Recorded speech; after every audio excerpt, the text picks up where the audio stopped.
సరే, Madhuri health condition ఎలా ఉంది? ఏమైనా మాట్లాడారా? పోనీ డాక్టర్ గారితో మాట్లాడాను. ఇక్కడ 22 సెంటీమీటర్ల ఎంతో బ్లడ్ క్లాటింగ్ ఉంది. అది 24 అవర్స్ తర్వాత మాకు తెలుస్తుంది. రాత్రి సిటీ స్కాన్ చేసాం. అది పెరుగుతుందా తగ్గుతుందా చెప్పాను కదా. బ్రెయిన్కి ఎప్పుడైనా దెబ్బలు తగిలేటప్పుడు ఒక రోజులోనూ వారం రోజుల్లోనూ నిర్ధారించలేం. అది పెరగవచ్చు, తగ్గిపోవచ్చు.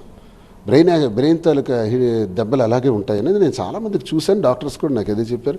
డాక్టర్ గారు కూడా ఇంకా మేము అబ్జర్వేషన్లో ఉంచాలి సార్. అదృష్టవశాత్తు ఏంటంటే ఇవన్నీ ఒళ్ళు బాడీ మొత్తం నొప్పులు ఉన్నాయి తప్ప ఫ్రాక్చర్స్ జరగలేదు. నొప్పులు అయితే తీవ్రంగా ఉన్నాయి, ఫ్రాక్చర్స్ జరగలేదు. తలకు గాయం తగిలింది.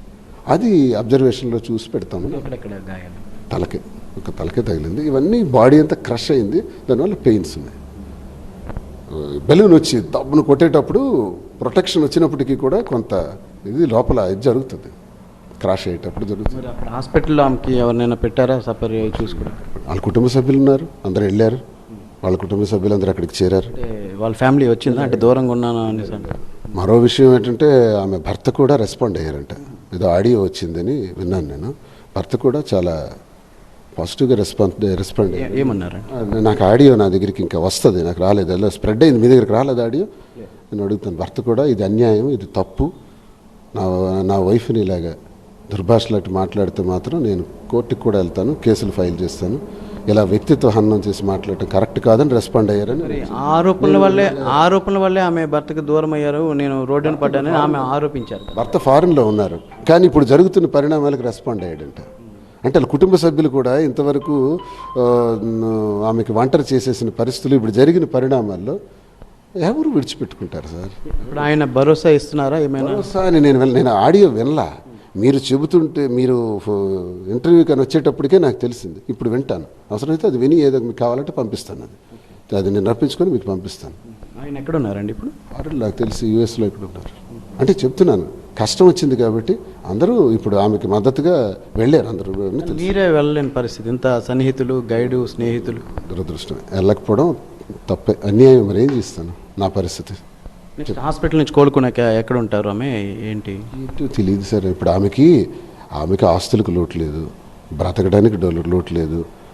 డబ్బు నాకన్నా కావలసినంత డబ్బు ఉంది ఆమె దగ్గర.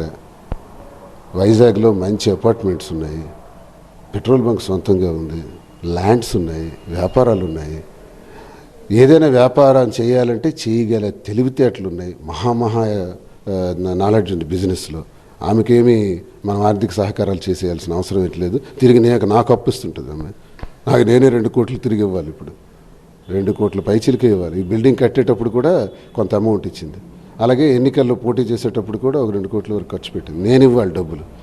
ఆమె నాకు ట్రాప్ చేసింది. నాకు ఏముంది వాడు శ్రీనివాస్, అధికారం కోల్పోయి, డబ్బులు కోల్పోయి, ఆస్తులు కోల్పోయి, ఆమె మీరంటేనే ఎందుకు అంత దీనిగా ఉన్నారు? మరి ఆమె నాలో గౌరవాన్ని గుర్తించి, నేను ఆమెకు భరోసాగా ఉండే స్థితిని గుర్తించి, ఏమి మరి ఎందుకు అది ఆమె అభిప్రాయం నాకు తెలియదు. కాకపోతే అడగలేదా మీరు ఎన్నాళ్ళ పరిచయంలో? నేను అన్నాను, నా దగ్గర ఏముంది, నేనేమైనా పోనీ అందరూ అనుకునేట్టు సభ్య సమాజం అందరూ సభ్యులు, నాకు 58 ఏళ్ళు వయసు, 2 నీకన్నా చాలా పెద్ద. నేను ఆస్తుల పరంగా చూసుకుంటే ఆస్తులు లేవు, ఏవీ లేవు నా దగ్గర, డబ్బులు లేవు.